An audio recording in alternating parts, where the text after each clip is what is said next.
राजस्थान की सीकर जिला में एक अवस्थित है खाटू श्याम बाबा का एक मंदिर। वो सीकर जिला, राजस्थान के सीकर जिला में है।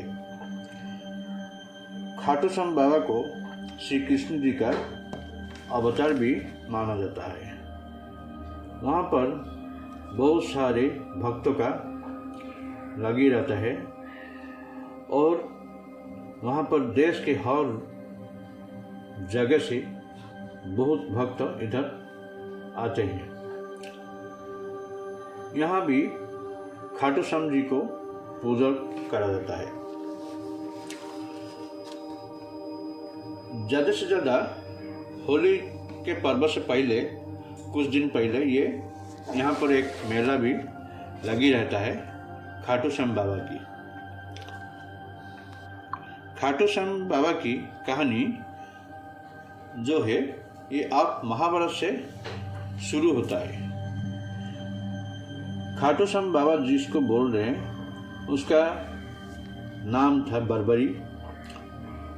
वो वीर घटोत्कच की पुत्र है।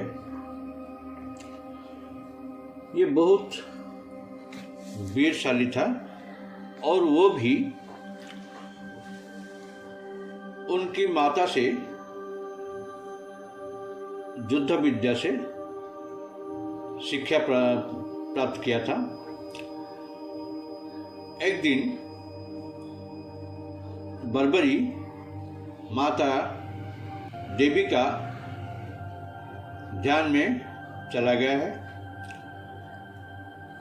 उसके ध्यान से वो माता देवी को प्रसन्न करने के बाद माता देवी उसको दर्शन दिया था और उनसे खुश होकर बर्बरी को बोला है, क्या मांग रहे हो पुष्प? वो पुत्र को बोला है, क्या मांग रहे हैं?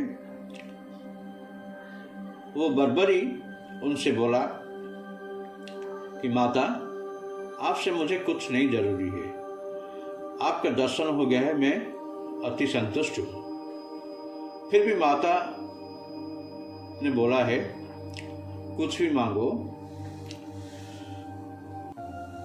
उसको देख के बर्बरी एक वरदान के रूप से मांगा था, हे माता, मुझे ऐसे ही वरदान दीजिए, मैं हारने वाले का सहारा हूँ और हारने वाले को साथ देना मैं चाहता हूँ। उसी को देख के माता दर्शन दिया था, जो उनको बोला है कि ठीक है। उनको 3 सर दिया था, धनुष में जो लग रहा है सर, उसी को दिया है, प्रदान किया था। बोला है कि आप इसको जहाँ पर प्रयोग करोगी, हारने वाले के सहारे से उनका जीतना हो जरूरी हो जाएगा और जीता जाएगा। बर्बरी ये वरदान प्राप्त करने के बाद वो जाके माता को बोला कि माता जी, मैंने ये देवियों का शक्ति प्राप्त किया है, मैं अभी कौरव पांडव युद्ध के लिए मैं जाना चाहता हूँ।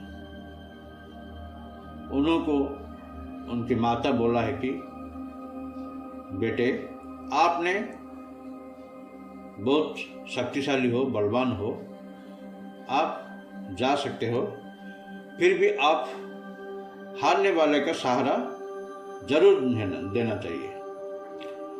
माता को वचन से वो खुश होकर बोला है कि माता से आपने जो भी बोला है मैं वही करूँगा। फिर उन्होंने युद्ध के लिए आगमन किया है घोड़े से। उसी सब वरदान के बारे में प्रभु श्री कृष्ण को अंतर्यामी है, वो उनको सब पता था। उन्होंने सोचा है कि अगर बर्बरी युद्धों को जाएंगे तो फिर सब पांडवों का विनाश हो जाएगा और उनका भी हारने का जरूर है। इसी को विचार में रख के प्रभु भगवान श्री कृष्ण ने उनको वहां से हटाने के लिए एक उपाय बनाया था। फिर भी श्री कृष्ण उसका रूप बदलकर ब्राह्मण के वेश में रास्ते में जाकर अटकाए। बोला है कि वत्स, तुम ये तो युद्ध क्षेत्र है, यहाँ पर क्या कर रहे हो? उन्होंने बोला है कि प्रभु ब्राह्मण जी, मैंने युद्ध क्षेत्र को जा रहा हूं कौरव की तरफ से मैं युद्ध करने के लिए। उन्होंने बोला है कि प्रभु ने बोला है कि वत्स, तुम बहुत छोटे हो, तुम वहां पर क्या कर सकते हो? उन्होंने उत्तर दिया कि ठीक है, फिर भी मैं जाऊंगा लड़ने के लिए। प्रभु बहुत तो अंतर्यामी था। उन्होंने बोला है कि ठीक है, तो फिर जाना चाहते हो तो फिर मुझे एक परीक्षा करके दिखाओ, तुम कितना सा हिम्मत वाला हो। बर्बरी ने बोला है कि हे प्रभु ब्राह्मण, आप जो भी करेंगे बोलेंगे, मैं वही करने के लिए तैयार हूं। उसी के बाद प्रभु श्री कृष्ण जो छद्मवेश में आया था, उन्हें बोला है कि ठीक है, तो फिर ये जो पीपल का पेड़ है वो सब पत्ते को आप एक छेद करके मुझे दिखा दो। उसी समय श्री कृष्ण ने ब्राह्मण वेश में जो आया था उसको उन्होंने एक पैर के नीचे एक छोटा सा पीपल का पत्ता को छुपा के रखा था। बर्बरी ने एक तीर मारा था, उसमें से हर पीपल के पत्ते में छेद हो गया था। उसके बाद ब्राह्मण के पैर के नीचे ये सर घूमने लगा। बर्बरी ने ब्राह्मण जी को बोला है कि हे प्रभु ब्राह्मण जी, आपने यहाँ से पैर हटा दीजिए, नहीं तो ये सर आएगा नहीं, वापस नहीं आएगा। उसके बाद ब्राह्मण ने पैर हटा तो देखा है, उसी के नीचे जो पीपल का पत्ता को छुपा के रखा था वहीं पर भी एक छेद हुआ है। वो देख के श्री कृष्ण ने आश्चर्य हो गया है। उसके बाद प्रभु श्री कृष्ण ने बोला है कि बर्बरी, हमारा युद्ध में एक विद्वान बलशाली का योद्धा का एक सार चाहिए, मुझे आप प्रदान कीजिए। उसी का रखते हुए बर्बरी ने बोला है कि प्रभु, मैं तो आपको सर प्रदान करने के लिए तैयार हूं, फिर भी आपका मुझे असली रूप दिखाइए। उन्होंने असली रूप कृष्ण का अवतार दिखाया। उसके बाद बर्बरी ने क्या है बोला है कि प्रभु, मैंने तो आपको सर दे दूंगा, मुझे आपने ही मेरा शरीर को दाह करेंगे। और उसी के बाद उससे पहले मैं युद्ध को देखूंगा चाहता हूं। प्रभु श्री कृष्ण ने बोला है कि ठीक है। उनके सर को लेके एक पहाड़ के ऊपर रख दिया है। और उसी समय प्रभु श्री कृष्ण ने बोला है कि तुम वहीं शिखर के पास आप मेरे नाम श्याम के हिसाब से आप वहां पर पूजन करेंगे और आपका नाम श्याम होगा। और आपने हर बेसहारा को आप साथ देंगे। उसके आज्ञा मिलने के बाद वो युद्ध क्षेत्र को चले गए। वहां पर कौरव और पांडव के बीच में लड़ाई हुआ है। उसके बाद उन्होंने जो वरदान दिया था उसी के हिसाब से आज भी हर आदमी खाटू श्याम नाम के उसे पूजन करता है, और भी जो भी अर्जी लगाना चाहता है वहीं पर जाकर खाटू श्याम बाबा के पास अर्जी लगाता है। एक आपको उपाय बताता हूं, अभी क्या करने से आपका अर्जी पूरा होगा। उससे शुरू करने से पहले आपको विनती है, मेरे चैनल को लाइक कीजिए, शेयर कीजिए, सब्सक्राइब भी कीजिए। आपका जो भी हर तरह से मुसीबत है, आपका प्रॉब्लम है, आपका जो भी तकलीफ है, वही खाटू श्याम बाबा को आप पुकारेंगे तो फिर वो जरूर आपका काम पूरा करेंगे। आपको अर्जी लगाने का एक तरीका भी आपको बता देता हूँ।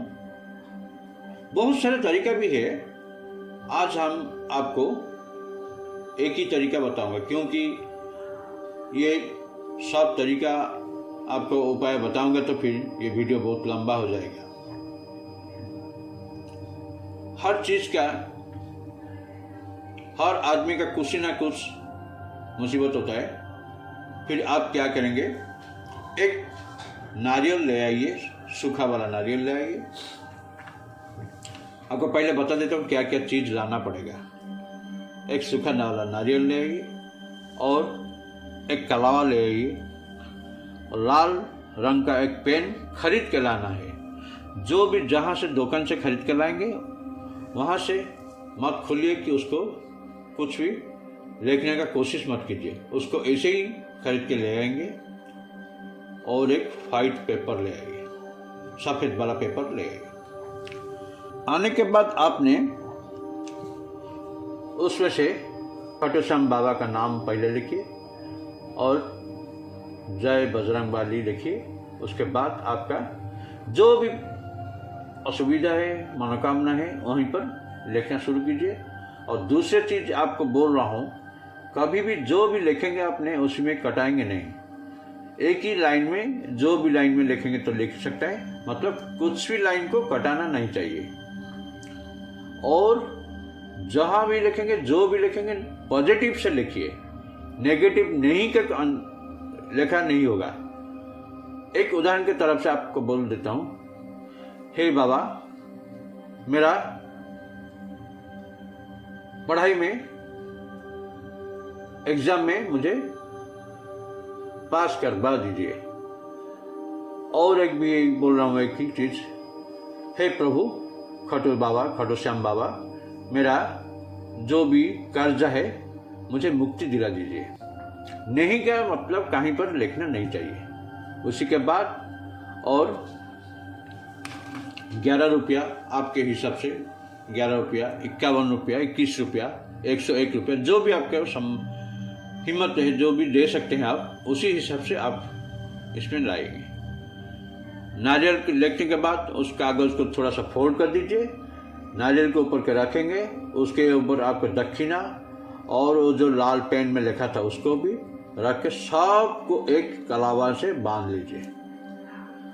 और उसको सब लिखने के बाद प्रभु खाटू श्याम को मन में ध्यान करके बोले, हे प्रभु श्याम बाबा, मेरा काम पूरा होने के बाद आपको दर्शन करने के लिए मैं जाऊंगा। ये सब चीज आप कीजिए, देखेंगे आपका बाबा कैसे आपका बात नहीं सुनेंगे, आपका जरूर पुकार सुनेंगे। बाबा किसी को भी हारने से छोड़ते नहीं। हर आदमी का, हर दुख आदमी का, दुखियारी का, सबका सहारा देता है। उन्हीं के पास अमीर वाला हो, गरीब वाला हो, कोई भी फर्क नहीं है। आप एक ही बार ये कार्य करके देखिए, आपको कितना से फायदा मिल रहा है। और उसी के साथ भी आपको आपको वेबसाइट यूट्यूब में भी भजन का भी मिल जाएगा, चालीसा भी मिल जाएगा। उसी का हर रोज एक ही टाइम भी आप पाठ पढ़िए, उसको सुनेंगे नहीं, आप खुद पढ़ना कोशिश कीजिए। जो भी पढ़ेंगे एक ही टाइम, सेम टाइम में आपने रेगुलर पढ़ने के लिए कोशिश कीजिए। आज शाम को 6 बजे पढ़ दिया है, कल समय नहीं हुआ तो फिर हम 7 में बजेंगे, शाम 7 बजे पढ़ेंगे। अगर टाइम हो गया तो फिर 5 बजे पढ़ेंगे, ऐसे ही नहीं होगा। पर्टिकुलर सेम टाइम में आपने आपके पूजा के घर में बैठकर पढ़िए, देखेंगे आपको कितना फायदा होता है। इसी हिसाब से मैं मेरा